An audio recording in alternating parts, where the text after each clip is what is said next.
walaal waxaan joognaa xero oo qaxooti dadka macnaha noqonaya lagu celiyo oo IOM-ta ee dadka keento oo dhowr ajaanib iskula jirno marka meel noocaas macnaha ku sugannahay oo UN-ta iidana keentay. bal nooga waran marka nolosha aad halkaas ku haysataan. nolosha ku haysano nolol macnaha nafsadeena xataa ay ku faraxsan tahay ma ahan kuleeto aniga waxaan rabnaa inaan wadankeena u noqono laakiin alxamdulillah mar hadda caafimaad qabno. goormaad tagteen wadanka Liibiya? walaal waxaan tagnay adiga ilaa muddo adiga 3 sano joognaa oo dhibaatooyin ku jirnay oo meel magafay iyo waxaas nagula dilaayay sila irfaadbo waa ku soo qaybsanay walaal laakiin alxamdulillah ilaahay wuu noo soo sahlay markii dambe waa ka soo baxnay magaalada caasimadda imaanay caasimadana markaan imaanay dhibkii irfaadkii aan soo marnay haddana niyadana siin weysay inaan bad iyo waxaas haddana nolosheena qalqiil soo gelinay. dhibaatada aad soo marteen maxaa kamid ah? in macnaha la jir dilo nagula dhibciyo baaco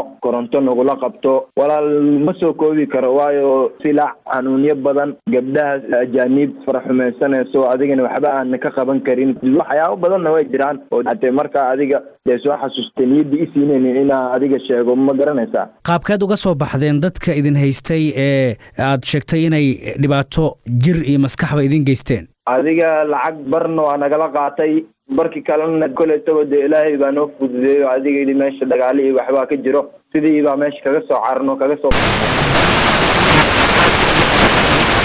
caasimadda Liibiya ee Tripoli ka soo baxdeen halkii la idinku hayay qaabkii kale la idinkula dhaqmay magaalada Tripoli bal ka waran. walaal horta runta haddaa kala hadlo horta mar haddaa madowdahay Liibiyaankan agtooda wax aad ka tahay ma lahan waa wada cunsuriyaal wadankii nabad kuma joogi kartid iyo adigu waxaad u shaqeynaysaa sidoo bil waa ku siinaa ku leeyahay bisha kale kugu daraa bisha kalena markay gaarto waa ku siinaa ku leeyahay adiga ilaa ka xanaaqdo iskaga soo tagtay adoo xamaalad marka ajnabiga tahayna sida dadka kale lagulama dhaqmaayo wax walba iibsanaysid waa qaali shaqada qabanaysidna wax fiican lagaagama siinaayo waxna kama soo gadan kartid kiradina kama bixin kartid walaahi ilaa ay subaxii ilaa iyo habeenkii walaahi bilaa xabad rootiya kaliya shaqada markaa ku jirtid lagu siinaa iyo sharaab laba waqti adaa ka heshid alxamdulillah shaqadana habeenkii waxaa ka tegay adoo tabcaana subaxina shaqadii adaa usoo kicin weysid kiradii iyo wixii iyo cuntadaadii baa rabtaa oo danta waxay kugu kalifaya inaad tagtid waxaa ka helaysidna wax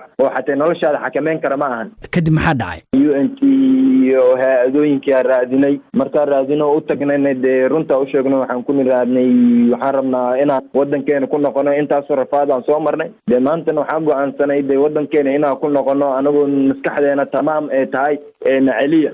haye kadib maxay sameeyeen? walaal haye bay nagu yireen wayna diiwaangeliyeen marka kuleetaba dee intaas iyadoo tahay ilaa hadda macnaha waxaa u baryoonay in la celiyo waaye ma aqaano markay qolo walbana meeshan waxaa u shaqeyso dadka safaaradda u fadhiyo.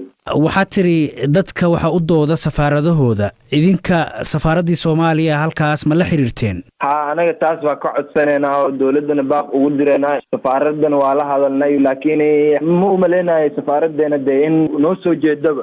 markaad aragtay dhibaatada halkaa idinku qabsatay iyo safarka aad soo gasheen ma filaysa in midan oo kale ay idinku dhici doonto? ma filaynin walaal uma maleynin saana haddaa u maleynahay waddankaygana kama soo tegi lahayn. qofka hadda ku maqlaya marka dhalinyarada ah ee laga yaabo inuu ku haminayo inuu wadadaas aad martay soo tacabiro maxaad u sheegi lahayd? wallaahi waxaan ku dhihi lahay waddankiisa inuu iska joogo macnaha meel u dhaanto ma joogto dhibaatadaa soo maray intaasaan ku filan haddii koleetaba maqlaayaan shacabkii gaajadaada kuu dhaanto wadankaaga xorriyadaada ku joogto. hadda dhibaatadaas aad soo martay baa kugu dhalisay inaad dib ugu laabatid dalkaaga? walaal goormaad filaysaan in laydin celiyo adiga iyo dadka kula joogaba? wallaahi taa ma garanayno marba muddo baa noola qabtaa oo muddadaa markay gaartana haddana muddo kalaa noola sii qabtaa taa awgeed waaye waxaa macnaha u cawanayno dheheno dadkeena ha noo shaqeeyaan oo dawladeenana dee ha ogaato macnaha dee in meeshaan dadkii u baahan yihiin in wadankooda lagu celiyo waayo wadamada kale iyaga aqbaleen oo macnaha dadkayga halii soo celiya dhahaan waa la celiyaa anaga markaa ma garanayno sababta oo ilaa hadda noola celinayo marba muddo noogula bedelayo taabaa garan waayey taa awgeeda macnaha rabnaa inaa dawladeena na caawiso oo dee si degdega dee arrinteena noogu gasho.